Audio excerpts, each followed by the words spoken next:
everybody. Welcome to Dangerous Ideas. I'm Lee Camp. Rashida Tlaib has been censured by the House for speaking out against a genocide. What does that tell you? RFK Jr. has accidentally revealed the truth about what Israel is and taken a far right turn in the process. I'll be covering that a little later. But to talk about, and I have much more, also more on Israel's plans that are somewhat secret, but somewhat pretty much out in the open. I'll have that coming up soon. But to talk about this and more, I'm really excited. This is the first time I've had them on the show, and they have been speaking out against this genocide as well, which was a big part of the reason that I wanted to have them. And I am excited to have two of the members of Eve 6, John Siebels and Max Collins. Thanks for being here. Hey, thanks for having us, Lee. Yeah, really great to have you guys on. I guess we've been talking on Twitter for several years, but I've just never made this happen till now. Yeah, well, thanks for having us now. Yeah, no problem. Love your music, and I love that you've been willing to speak out in these horrific times. I mean, we're watching many days over 400 children are killed by this bombing in a day. It's over 10,500 people innocent people have been massacred. And it is wonderful to see how many people are standing up. I was just in Washington, D.C. with 300,000 people. But at the same time, it is a little dangerous to stand up and speak out about this stuff because people are risking their careers. People are getting fired. People are getting arrested in some countries. And, you know, so I wanted to start off by asking you guys about your choice to speak out about this.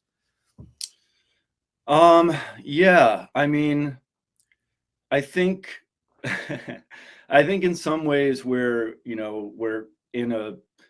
in many ways, a more fortunate position than, some other artists. I mean, I sort of half joke that we don't totally have a career to lose. I mean, the way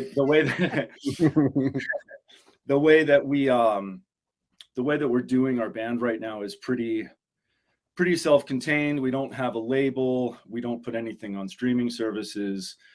We do everything. This sort of writing and music project is all through our Patreon. Mm-hmm. And our live business is our live business. But I mean, we didn't do too much calculus about it, to be honest. It was like I did text Sweet Pea John. I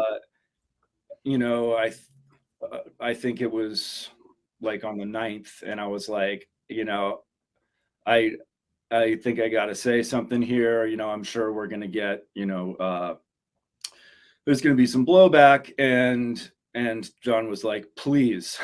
Yeah. And John is the person who brought Palestine, the Palestinian struggle, onto my radar, like 3 years ago or so. I mean, I was like, semi-aware, but also not really at all, because I'm, an American. And yeah, so this has been a cause for him for even longer. And yeah, I think we just wanted to come out and be unequivocal, because so many statements from, public figures or whatever, we're not calling ourselves celebrities, but celebrities were doing this sort of like both sides game, which, knowing what we know about the dynamics at play here, we realized was only going to feed this propaganda machine to manufacture consent for exactly what's happening now. So right. We wanted to be really clear about it. And yeah, that's sort of what we've been doing. If there are consequences for it for us, we haven't felt them yet, aside from some people yelling at us online, which isn't anything new for us. So And I saw you put up an is it a new song or you? I saw you just put up a song about losing friends and losing people for standing up for things. Which, well, I got to say, sounds so solipsistic considering everything that's going on right now. But as songwriters and a rock band, you sort of write what's kind of in your head, what you're personally negotiating at the time. And it's something that we are, and that I know a lot of other people are, where, you have people in your life who have the cable news brain rot and can't see past that. So the song's called Boom in the Frame, and it's about sort of the cognitive dissonance of it all, the frustration that you feel when people try to make you feel like you're crazy or like you're a monster or something for saying the obvious, so that's what the song's about. It's a pretty lug-headed punk rock song, but it's I don't know, it just felt right, a way to exercise some of that frustration. John, what about you?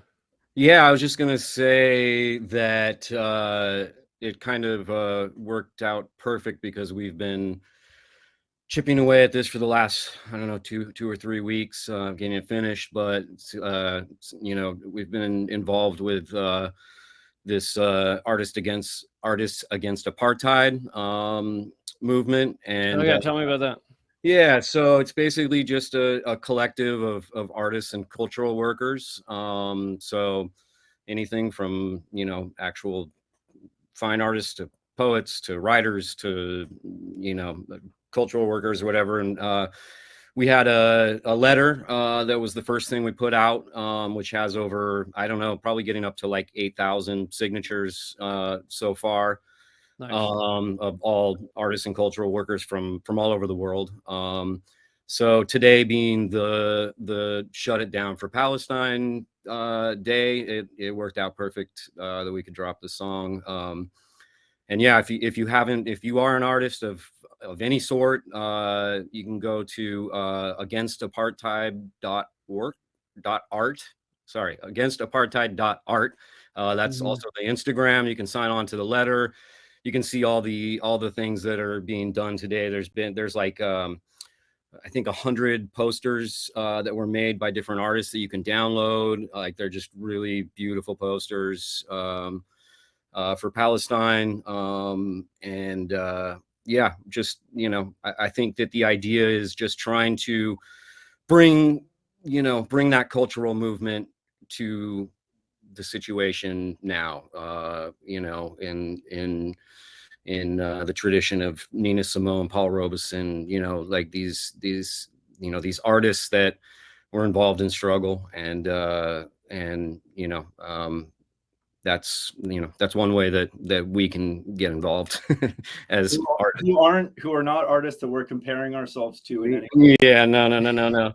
But we're just trying to push the word, really. There's some really like absolutely incredible artists involved in this. Well, don't be too humble. You guys have been at it for many years, and I know you're doing it independent now, but for a time there, you were one of the biggest bands in the world.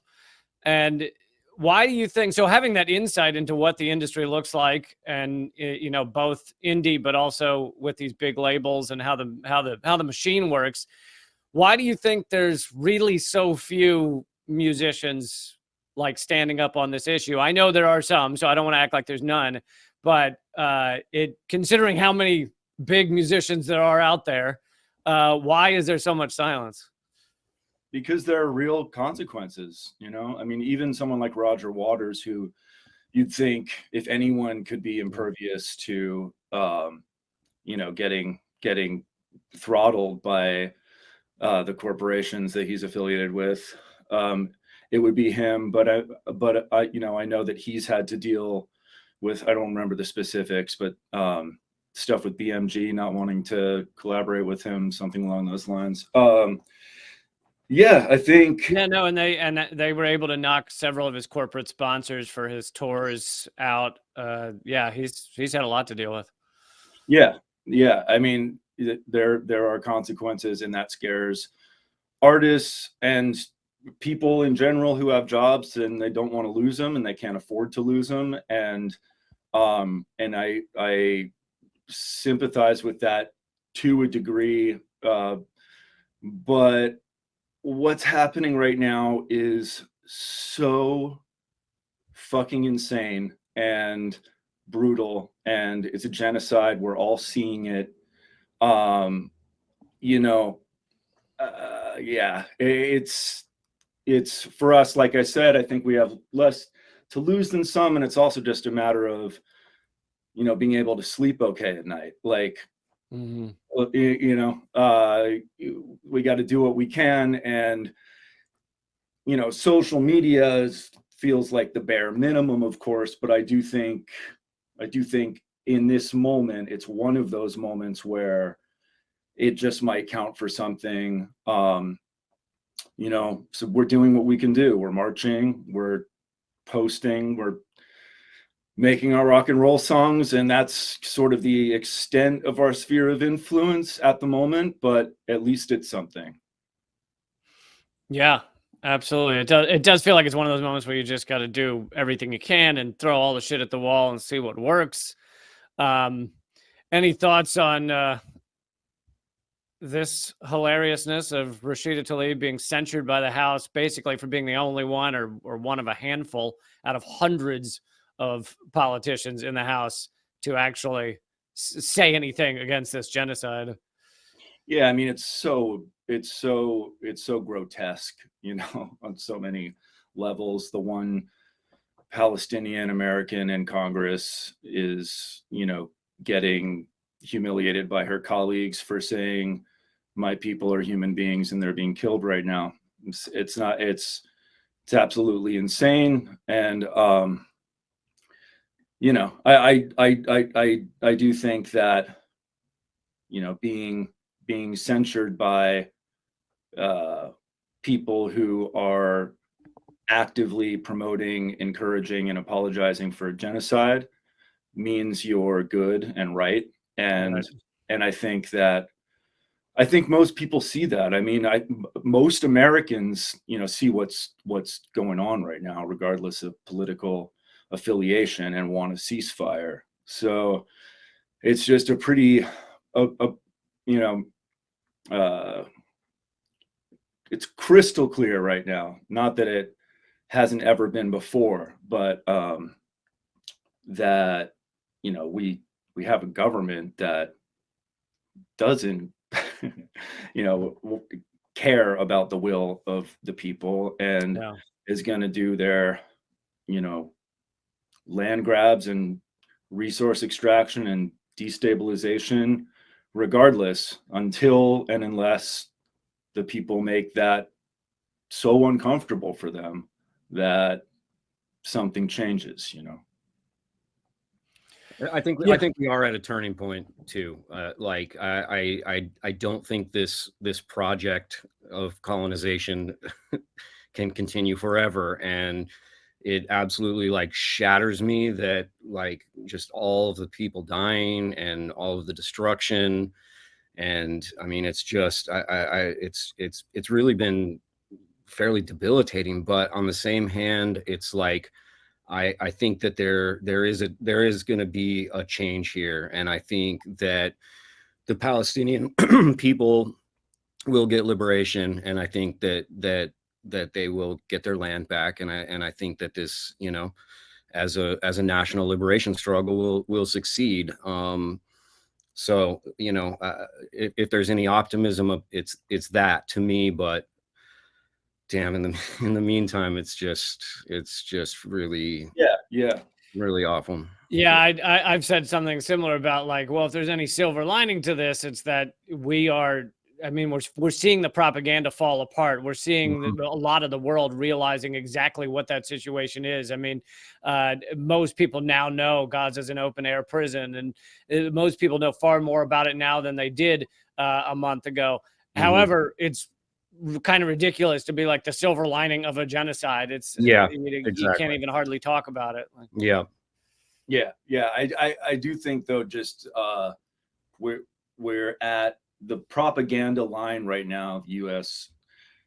Israel propaganda line is it's at just unsustainable, totally unsustainable levels of dissonance and just demonstrable, obvious lies. We're all seeing these images. We're all aware of what's happening, and I don't think that people can be successfully gaslit under these circumstances. I really don't. yeah. Before I run out of time with you, let's talk about what you're working on now and what music you're putting out. Yeah, we are. Like I said, we're doing that. We started a Patreon about 4 or 5 months ago. Started doing these. I was writing these kind of essays, for lack of a better term, stories about what it was like, what happened, what it's like now. And we started releasing music on there as well. And we're not releasing music to Spotify or any of the other streaming services because they're bad. Not going to get You don't want the 75 cents you'd collect from Spotify? Well, that would be for like thousands of streams. Yeah, exactly. So we're doing it all in one place, not because Patreon's some great company, fuck Patreon too, but for what we're doing right now, especially in light of Bandcamp now being gone, basically, it makes sense. So yeah, we're releasing about a song a month on our Patreon. You can download our songs from the Patreon, and then we will also have physicals, CDs and vinyl available there too. And yeah, if you want to support it, just search Eve 6 on Patreon. And if you can't, because a lot of folks cannot sign up for another thing right now, and we get that, so just hit us up at the email eve6mail@gmail.com, and we'll gladly send them to you for free. We'd rather give them away than put them on Spotify. Oh yeah, Very cool. Very cool. Well, I can't thank you guys enough for both coming on here, but really for speaking out and using your platform to speak out about what's going on right now, and ramifications, be what they may. It's just such an important topic, an important time. Yeah, thank you. Yeah, thank you for all the work you're doing as well. appreciate you, dude. Thanks. Yeah. Appreciate it. Hope to meet you in person one day. Seriously. Be well. All right, you too. Thanks, man. All right. Hope you enjoyed that. That was Max Collins and John Siebels of Eve 6. Definitely check out their work. Like they said, they're putting out a song a month. So if you're looking for new stuff from them, it is there on Patreon. Let's get back to this. I'm going to get to RFK Jr. and his, you could say, far right-wing turn, but, if you really studied what he's been saying, it's not really a turn, but I'll get into that and how he is kind of, it seems almost unintentionally, admitted the truth about why the U.S. needs Israel and why the U.S. is standing by this, standing by and supporting this genocide to the level of sending munitions in secret to Israel, sending bombs, sending missiles. But before I get to that, I just wanted to say something else about Rashida Tlaib being censured in the House for basically saying Israel needs to stop perpetrating genocide, although I don't think she used the word genocide. But the House has only censured 26 people in its entire history. And many decades have gone by at times where they've censored no one.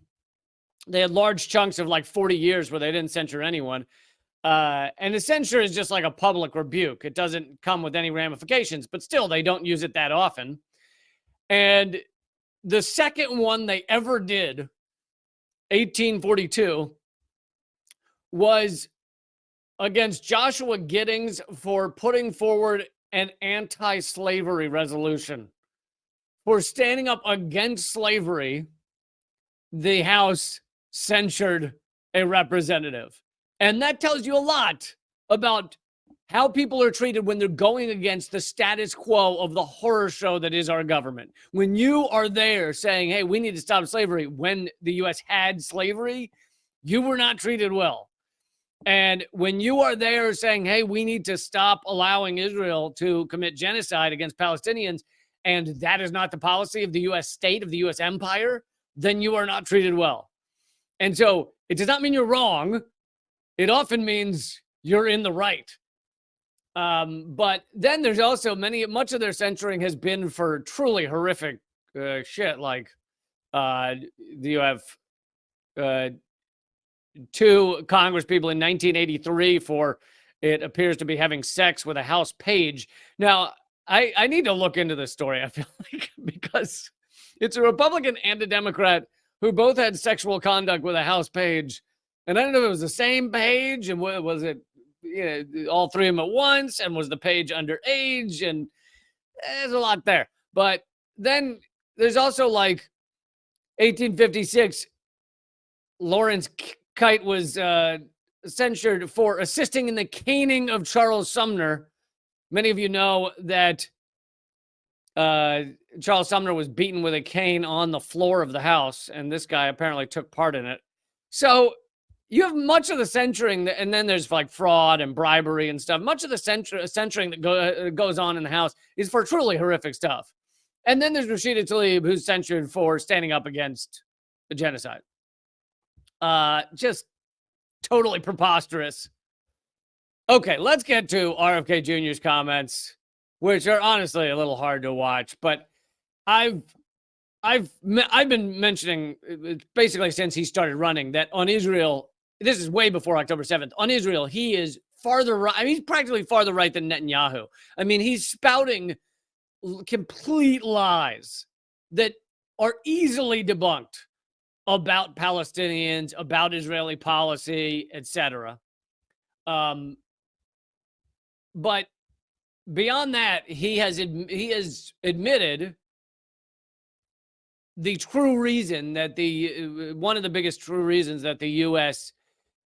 is part and parcel to this genocide. And he's not doing it in a negative way. He's acting like this is a positive thing. And Israel is critical. And the reason it's critical is because it's a bulwark for us in the Mideast. It's almost like having an aircraft carrier in the Mideast. It's our oldest ally. It's like having an aircraft carrier in the Middle East. So he's saying that it is useful for the U.S. empire to have a military base in the Middle East, and therefore we should endorse this genocide. Therefore, doesn't matter if they're bombing hospitals, and they don't hit the hospitals accidentally. They call the hospitals and say, we're getting ready to bomb you. So these are intentional bombings of hospitals, of schools, of children, of journalists. They've already killed 50 journalists. And again, some of them, they actually called the journalist's house and said, we're about to bomb your house. Meaning these are intentional. It's not, whoops, we hit a journalist. It's let's bomb that journalist. Children, journalists, hospitals, clinics, the UN outlets, that are in Gaza. They've already killed something like 60 UN workers in Gaza. And here is RFK Jr. saying it's fine that they're doing all that because they act as a military base for the U.S. empire. Many people believed that RFK Jr. was great on a lot of things and just bad on Israel. And they were trying to convince people, many RFK Jr. fans were trying to convince people that you should support him because, yeah, he's bad on Israel, but that's it. He's great on everything else. But he right here is saying, no, I'm all for the U.S. empire. I'm all for every horrific thing the U.S. does, because why else would you support an aircraft carrier in the Middle East unless you wanted the U.S. to keep invading, bombing, infiltrating, harming, attacking, economically attacking places in the Middle East? He is endorsing full on the entirety of the U.S. empire. Been our ally for 75 years. It has been an incredible ally for us in terms of the technology, the exchange. When he says technology exchange, one of the biggest things that Israel is known for is not just technology like, oh, it's for Uber apps or the app that lets you take a photo of your plant and tell you what it is.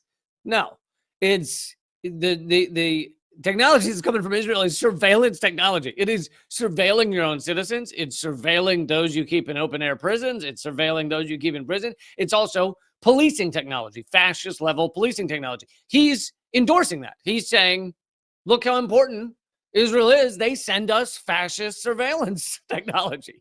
I mean, this is some crazy right-wing shit. That's what this is. So if you're looking for a crazy right-wing candidate, he's your guy. All right. Take it away, RFK. And, and building the Iron Dome, which we paid a lot for, has also taught us enormously about how to defend ourselves. Building the Iron Dome, building missiles to hit other people, to stop other people from hitting you. And once you have a not parallel buildup of missiles, so if one country can defend against missiles and the other can't, it facilitates endless war because the country that can defend against the missiles doesn't have to worry about bombing others, and so they just go ahead and bomb others. He's endorsing all this. It's caused missile proliferation, where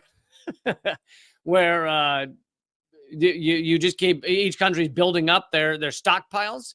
Israel is an apartheid state by definition. Israel is a nuclear power, even though it's only been admitted like a couple of times in Pentagon briefings or other Pentagon paperwork. We know it's a nuclear power. However, they pretend like it's not.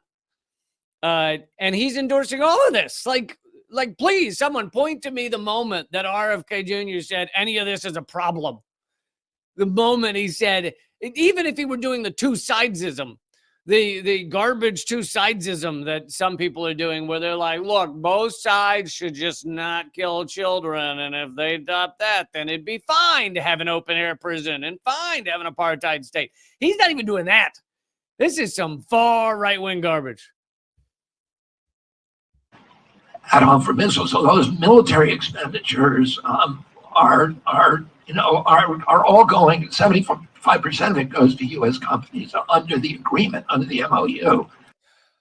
Okay, what he just said should be upsetting to him, because this is a guy. One of the positive things that RFK Jr.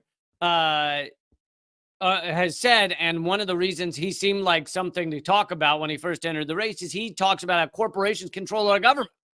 That's a bad thing, right? I mean, according to you and me, but also he had said it was a bad thing. Corporations control our government now. Corporations are the problem. He had said, I think he said one of his first acts of business would be to sever the connection between corporations and the state so that you do not have corporate control of the government. It's called inverted totalitarianism, ruled by the anonymous corporate state. He acted like one of his first priorities was going to be sever that. Instead, right here, he's talking about it like it's a great thing. We send aid, missiles to Israel. Well, who pays for and creates those missiles? Raytheon, Lockheed Martin, Northrop Grumman, General Dynamics, the largest weapons contractors, the largest war profiteers in the world. So that money gets put back in the hands and the pockets of some of the richest people in the world, but people who are rich because they make weapons to kill people and kill children. Now, all of that should be problematic, right? You and I don't sit here. I mean, maybe there's a few of you in the chat who are weirdos, but who are awful human beings, but probably almost all of you. You and I don't sit here and go, you know what's really great about America is we dump billions of dollars into missiles that kill children, and that billions of dollars, a lot of it goes into the pockets of these really wealthy people that create new kinds of missiles here in America. Isn't that great? If you're saying that's great, you're just a sociopath. You're a maniac. You are unhinged. You have no moral core. And he's sitting here saying it's great. So not only does that make him sociopathic, but it also goes against this whole idea of he's opposed to the corporate state. The reason we dump all this money into war, part of the reason, obviously, we want to keep our hegemony and all that, but one of the reasons We dump all this money, trillions of dollars into war, and then it gets funneled. It's a money laundering machine into the pockets of corporations because those corporations own our government, which is what he said he was going to stop. But here he is endorsing it. Here he is saying it's a good thing. Here he is saying it's a positive to dump all that money into the pockets of the richest people in the world, weapons contractors who just build things to murder people. I mean, if anybody wants to defend this, please give it a go. But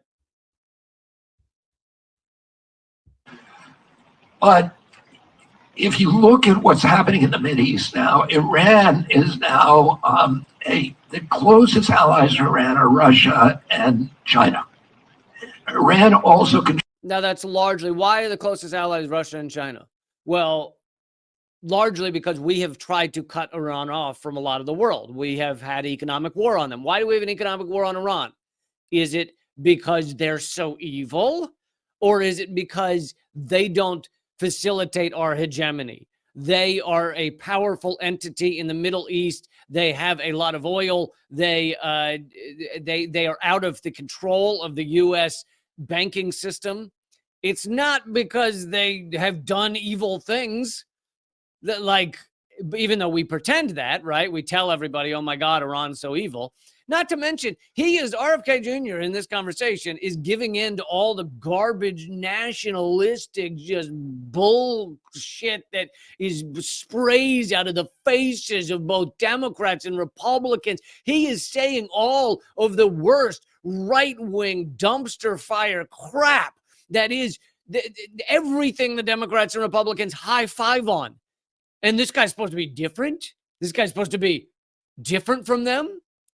What if you were even remotely evolved as a human being, then you see outside this nationalist fear bullshit and you say, hey, we're humans, we're humanity, we should be working together. Most Iranians are not the Iranian government, most Russians are not the Russian government. So this whole, oh, Russia's evil and China's evil, it's so juvenile and barbaric. And I am actually going to play a clip of the GOP candidates at their debate. Was it last night, 2 nights ago? I'm going to play a clip of them and just how barbaric they are on this same front.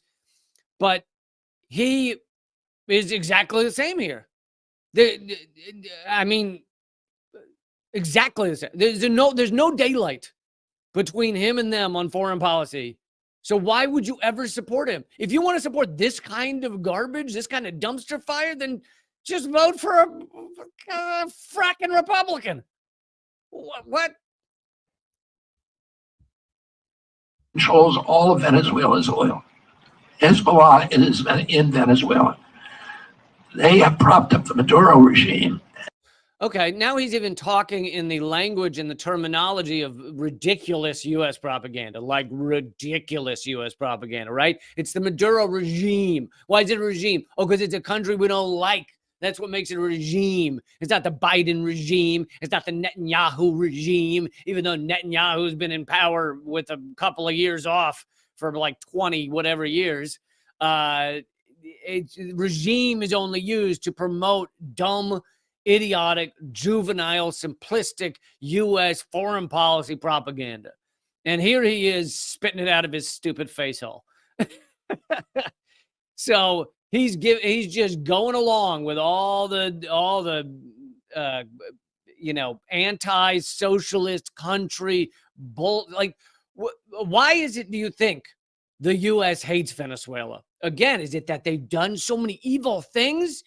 Please, folks, in the chat, if you'd like, list for me everybody Venezuela's bombed over the past 30 years. No, it's not because Venezuela is evil, much like Cuba. Please list all the people Cuba's bombed over the past 40 years. So it's not because they're actually harming anyone. It's because they're doing the opposite. It's because Venezuela and Cuba and many others have socialist countries where they at least attempt to take care of their people. The oil income would be going to the people of Venezuela if they were actually allowed, except for the economic war that the U.S. has perpetrated against Venezuela. That I mean, it's just it's unbelievable. And here he is. So Hezbollah, which is, you know, sure, there's some problematic beliefs or actions by Hezbollah, but Hezbollah is also the reason that Lebanon is not owned by Israel right now. So say what you will, that's the reason. But this idea Hezbollah is in Venezuela, what are you talking about, dude? I don't even hear that shit from Biden or Donald Trump. Hezbollah is propping up Maduro. This is like Skeletor had a seizure and when he was like 75. Is like, that's what we're hearing right now. And so they control that oil supply. BRICS, Saudi Arabia is now. And one of the big reasons, speaking of oil supplies, one of the big reasons in the U.S., which John Bolton said publicly on Fox News, one of the real reasons the U.S. wants to get into Venezuela is to steal their oil. John Bolton said getting access to Venezuela's oil would be really great for our economy. The U.S. has stolen a lot of Syria's oil. The U.S., but again, it's not like we lack in oil. So the real reason, when you dig a little deeper, which RFK Jr. apparently has no interest in doing on this topic, when you dig a little deeper, yes, it is oil related, but the deeper reason is that the petrodollar is powered by oil supplies that are bought and sold in U.S. dollars. If Venezuela, which has one of the largest oil reserves in the world, suddenly was selling and refining all of their oil in non-U.S. dollars, in other currencies, that would greatly harm the hegemony of the United States, the global ownership that the U.S. believes we're entitled to. So we don't want Iran, also major oil supplies. We don't want Iran or Iraq, for that matter, or Syria or Venezuela pumping all their non-U.S. dollar oil out into the world, because then we aren't the hegemonic power anymore, whether the petrodollar loses its power. That's the real reason at the heart of all this. And it's hilarious because one of the biggest things that RFK Jr. has seemed to care about for years now, not just in his campaign, but for years, has been the environment. It's been one of his big things. Before you knew his name, he was an environmental lawyer. Many of the people actually literally give him credit for cleaning up the Hudson River, pushing lawsuits against corporations that were polluting it, and various other things. He seems to care a lot about animals, zero about humans, I guess. I don't know why he cares so much about animals and not about humans, at least not about Palestinians. But if he cared about the environment in a time of climate crisis, then the number one thing we could do to actually make this a continued livable world is stop fossil fuel use. But maintaining the power of the petrodollar is the opposite of stopping fossil fuel use. It is America, the strongest entity in the world, is going to do everything to make sure fossil fuels continue to be used, and to make sure the U.S. has their hand, or the U.S. government has their hand on the spigot. But he either hasn't done that equation, or he's a lunatic, or he's bought off. I don't know which one of those you want to pick, but Now joining BRICS. So those countries will control 90% of the oil in the world. If Israel disappears. Yeah, so he's saying we need to allow Israel to commit genocide, or help Israel commit genocide, so that we can, with Israel, continue to own a large percentage of the world's oil. He also just mentioned BRICS like it's a negative thing, right? The idea that countries could join economically and actually have any power in this world outside of the U.S. empire is horrifying to sociopaths, to simplistic barbarians who think they deserve to own the world. So, just unbelievable what he's doing, what he's saying. the vacuum in the Mideast, which is, Israel is our ambassador, it's our presence, our beachhead in the Mideast, and it gives us ears and eyes in the Mideast. It gives us intelligence. It gives us the capacity to influence affairs in the Mideast. And even just that sentence, even if that was all he said, why is it you think the U.S. deserves to run the Middle East? Some of these are ancient civilizations that have been around for thousands of years, and the U.S. deserves to control everything that goes on there? Just that concept alone is pathetic, and it's the same kind of psychopathic, barbaric thinking that goes along with U.S. empire. I mean, so we knew he was nuts on Israel, but this lecture he just gave here shows he is nuts on all U.S. foreign policy. Like, anyway, I don't know how many of you knew he was this right-wing from the start. Maybe some of you did, but I think a lot of people did not. And a lot of people missed that. Okay, let's keep it moving. I am going to bring you some info on the reality of Gaza's forced exodus and Israel's plans for what they are doing now, this continued genocide, this continued massacre. I'm going to bring you some more revelations about what leaked documents, along with some public documents, show to be Israel's plan. I'm also going to bring you more stories than just that coming up right now at rumble.com/LeeCamp. It's free to go over there, rumble.com/LeeCamp. Watch the rest of this live stream there. You can also become a member at leecamp.net. That'll take you to my locals page. This live stream will continue on Rumble and locals right now. And I would love for you to keep supporting the show by clicking follow, clicking subscribe. If you're on Rumble, you can click the join button and become a member of the community over there. 38 cents an episode. And all of that is coming up right now only at rumble.com/LeeCamp, as well as my locals page. You get a lot of cool stuff if you join up, by the way, at the locals page. You get my new ebook, Dangerous Ideas. You get all these live streams anytime you want them. You get bonus segments like the one I'm going to do today for everyone over at locals. You get Q&As and a lot of cool stuff over at locals. So hope you will join up. leecamp.net will take you there. All right. Oh, I should also mention this announcement. We have more presidential candidates. They keep jumping in. The list keeps getting longer.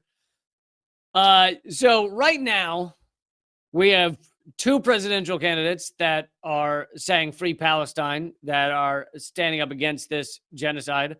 Those are Claudia de la Cruz, who I'll be having on the show Monday, running in the PSL party, and Cornel West, running as an independent. Both of them go to free Palestine marches and stand up for free Palestine and against an apartheid state. And then there's also, just announced today, Jill Stein is going to be, she's not the nominee yet. She won't find out if she's nominee till August, I believe, in the Green Party. But she's running in the Green Party for president again. And she also is speaking out and fighting back against this genocide. Like me, she is a anti-Zionist Jew. And yeah, so you've got three presidential candidates that actually are not going along with this garbage. There's also some presidential candidates that I don't even mention, like Cenk Uygur from the Young Turks, who is not legally allowed to become president. It's because he's a moron. He was born in Turkey, lived in Turkey the first several years of his life, and that excludes you from being president. But he's running anyway, I think, I don't know, to sell books or something. But yeah, he's legally could not even become president. And then there's some others. Okay. But let's get to This is a great article by Mint Press, where I had a show for a while there. They do good work. This is the reality of Gaza's forced exodus, unveiling Israel's secret plan. So I talked about this leaked document. Actually, I showed it on the screen in live streams past, but this is a better explanation of some of it. The document, dated October 13th, calls for Israel to evacuate the Gazan civilian population to Sinai in Egypt, first by establishing tent cities and then building new towns in northern Sinai. Following the resettlement, the paper recommends to create a sterile zone of several kilometers inside Egypt and not allow the population to return to activity or residence near the Israeli border. So it's forced migration, which is often part of genocide. Obviously, it's kicking people off their land. That's a given, but kicking them off their land while you bomb them, while you kill them, while you kill often over 400 children a day. Netanyahu is already attempting to put this plan into action. Last week, the Israeli prime minister sought to convince European leaders to pressure Egypt into accepting the refugees. But diplomats from France, Germany, and the UK, however, dismissed the idea, citing Egypt's strong rejection of the displacement of Palestinians. With that avenue failing, Netanyahu is now reportedly proposing to write off a large chunk of Egypt's debt through the World Bank to incentivize the country to take Gaza's population. Hey, we'll give you lots of money if you just let us perpetrate this genocide. Is that cool? The plan's first phase details Israel's aerial bombardment of the northern section of the Gaza Strip and the moving of the population of over 1 million people to the south. The second stage outlines Israel's ground invasion, beginning in the north and then taking over the whole region. Compressing Palestinians to smaller and smaller areas may just be the first of what will ultimately be the fulfillment of these plans on paper. The report calls for, so then there was another controversial report that came out, written by Miskov, the think tank Miskov. The report calls for Israel to transfer as many Gazans as possible to other countries. Any other alternative, including Palestinian rule, is a strategic failure. Therefore, Gaza's population should be transferred to the Sinai Desert and absorbed in other countries. Miskov published the paper on Twitter along with a tweet outlining the paper's central arguments, and they then deleted it when they got pushback. They basically posted a plan to create a forced migration and genocide against the Palestinian people. They posted online, and then they were like, oh, was that a bad thing? And then they deleted it. Here's a quote from the original tweet. There is currently a unique and rare opportunity. Oh, interesting. Rare opportunity. But Israel had no idea Hamas was going to attack on October 7th. Rare opportunity to evacuate the entire Gaza Strip in coordination with the Egyptian government. An immediate, realistic, and sustainable plan for the resettlement and humanitarian rehabilitation of the entire Arab population in the Gaza Strip is required, which aligns well with the economic and geopolitical interests of Israel, Egypt, the USA, and Saudi Arabia. So they're saying it aligns well. It does. Egypt wants no business of it. Neither does Saudi Arabia, really, of allowing this genocide. Saudi Arabia is not really going to fight Israel over it, but they don't really want to be a part of it. Anyway, so there are a combination of leaked documents with just publicly posted documents. That is Israel's plan. They're not stopping. They have no intention of slowing down. They're going to keep murdering innocent civilians, children, doctors, press, media, UN workers.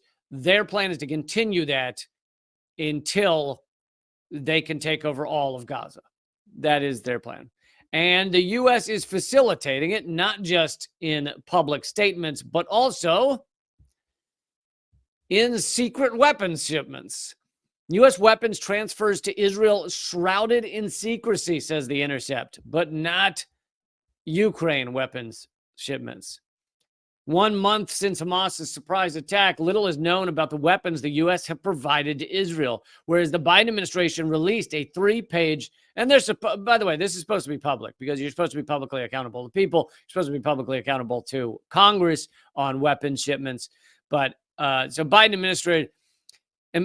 administration released a 3-page itemized list of weapons provided to Ukraine down to the exact number of rounds. The information released about weapons sent to Israel could fit in a single sentence. So the list of weapons sent to Ukraine is very carefully itemized. The list of weapons sent to Israel is a single sentence. National Security Council spokesperson John Kirby acknowledged the secrecy in his press briefing, saying that while U.S. security assistance on a near daily basis, while U.S. security is assisting on a near daily basis, he continued, we're being careful not to quantify or get into too much detail about what they're getting for their own operational security purposes, of course. But you could be sending them nuclear weapons for all we know. Like, I mean, and this could go along with the fact that they don't want people to know, could go along with the information I brought you several weeks ago about how Israel may be planning, this was according to Seymour Hersh and his internal sources, may be planning to drop the largest non-nuclear bombs on Gaza at some point, called the mother of all bombs, the Moab, which has, I think, only been dropped once by Donald Trump in Afghanistan. But they're so massive that it's the level of the smaller nuclear bombs that we used to make. The argument that transparency would imperil Israel's operational security, somehow not a concern with Ukraine, is misleading, experts told The Intercept. Quote, the notion that it would in any way harm the Israeli military's operational security to provide more information is a cover story for efforts to reduce information on the types of weapons being supplied to Israel and how they are being used. I think the fellow at the Quincy Institute for Responsible Statecraft. I think the purposeful lack of transparency over what weapons the U.S. is supplying to Israel on a daily basis is tied to the larger administration policy of downplaying the extent to which Israel will use those weapons to commit war crimes and kill civilians in Gaza. Basically, U.S. is supplying Israel with weapons to commit war crimes and to commit genocide, and they don't want you to know about it. They don't want you to really concern yourself with it. And that's why they want secrecy. But on the plus side, a lot of this world is standing with Palestine, is standing against this genocide, is saying Israel can no longer be an apartheid state, can no longer keep Gaza as an open-air prison. And we saw that with these massive protests. I'm about to show you a video of protesters blocking BlackRock, one of the most powerful entities in the world, blocking BlackRock. It was either today or yesterday, maybe yesterday. But Israel, on the other hand, is having trouble finding enough, I guess, American protesters, and probably other countries as well, but American protesters to go out in support of genocide. And here's the proof. Israel is offering $250 to college students to attend a rally in Washington, D.C. to support Israel's genocidal war on Gaza. They're desperate after 300,000 people just marched in D.C. for Palestine. So there's offers, literally offers to college students of $250 if you will go to this protest and pretend you support genocide. Now, there may be some college students who are like, absolutely, I love genocide. And then there may be others who are like, I don't care what the protest is about, but if you give me money, I'll do it. Who knows? But it shows the desperation of Israel, and it shows how people are waking up to this propaganda that the U.S. puts out, that Israel puts out. You can't just stumble through the world and act like this makes any sense. Any sense. Oh, sure, you were attacked on October 7th. Then just by all means bomb hospitals. By all means bomb children. Absolutely. So now I want to bring you protesters, including Claudia de la Cruz, who I will have on the show again Monday. Presidential candidate Claudia de la Cruz. Here they are in BlackRock's lobby. Now, many of you may have seen my previous coverage of BlackRock. BlackRock is one of the most powerful entities on this planet. It has something like, it's over $10 trillion in assets. Some unbelievable, otherworldly amount of money that it oversees. It and Vanguard are the two largest venture capitalist firms. Shadow banks is what many people call them, because they're very secretive and they cover up a lot of what goes on. Vanguard and BlackRock are incestual. They're connected. And between the two of them, they are one of the top 3 or 4 shareholders of just about every media entity, every big oil entity, most big bank entities, most weapons contractors entities. So they are one of the biggest shareholders of all of those entities. And obviously, you're generally not going to go against what your third biggest shareholder says you need to do. So in many ways, they have control over all those entities. It also guarantees that companies like CNN and the others are never going to cover anything about BlackRock, because why would you do a story about your third biggest shareholder when they could completely rock you by pulling out all their stock? So they have massive control over all these entities. And you know, that's not even getting into the secretive stuff about what kind of input BlackRock has to straight into the White House, etc. But so here they are, protesters at BlackRock's offices in New York City. How dare they go back home and with those same hands touch their babies? They are shameful. Shame to BlackRock. Shame to BlackRock. BlackRock, you can hide. We charge you with genocide. We charge you with genocide. So there it is. Gotta love the protesters standing up and shutting down BlackRock, at least for a few minutes, however long they were able to hold that lobby and stop them from their normal business as usual. Important work being done by activists around this nation. You have, here's another, let's see when I can find it. Here's another example. You have dock workers that have been shutting down shipments of missiles and war materials to Israel. Breaking: dock workers in Barcelona refused to load or unload ships carrying war materials for Israel. They joined the global demand for a ceasefire now. There is a growing movement of solidarity with Palestine, with millions taking action against genocide. So that's dock workers in Barcelona. I know that dock workers in, I believe, Oakland, California, were blocking the shipments. So many activists fighting back against this genocide. And the UN High Commissioner for Human Rights has finally admitted that Israel is committing war crimes. The collective punishment by Israel of Palestinian civilians, is also a war crime, as is unlawful forcible evacuations of civilians. That's a direct quote. This is coming from Ben Norton. The UN human rights chief said Gaza is, quote, a living nightmare where Palestinians, quote, have been suffocating under persistent bombardment, mourning their families, struggling for water, for food, for electricity, and for fuel. All of that is coming from the UN Commissioner for Human Rights, which has taken a while to make this statement, but has finally been forced into doing it, probably by so many people standing up around the world and calling attention to this, speaking out about it, sharing clips about it, sharing knowledge about it. And the UN was starting to look pretty stupid that they hadn't yet done this, but here they are saying these constitute war crimes. So we're seeing movement on those fronts. I want to bring you, this is from my former boss at Mint Press, Manar Adley. She is Palestinian American, and Mint Press, many of you know that outlet. They do great work.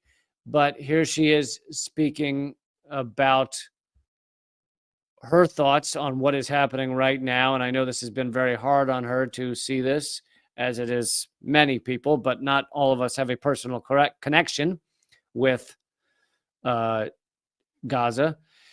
Manar Adley says, Israel really has shot itself in the foot. It woke up a sleeping giant. I've never seen more people around the world united around the same cause as we're seeing now for Palestine. The US and EU know this. That's why they're cracking down on our rights. Even the media can't ignore us anymore. We are too big. We yield too much power, and they fear us united. They're trying to scare us, but we can't let them intimidate us. But we can't just take to the streets and protest anymore. Civil disobedience, boycotts, sit-ins at our local officials' offices and at the doorsteps of weapons manufacturers and think tanks needs to be the objective. We need to shut it all down. The system needs to be disrupted. We need to show them how powerful we are united. This is the only way to stop Israel's genocide in Gaza and any form of oppression moving forward. So that's from Manar Adley, the founder of Mint Press. Important words from her.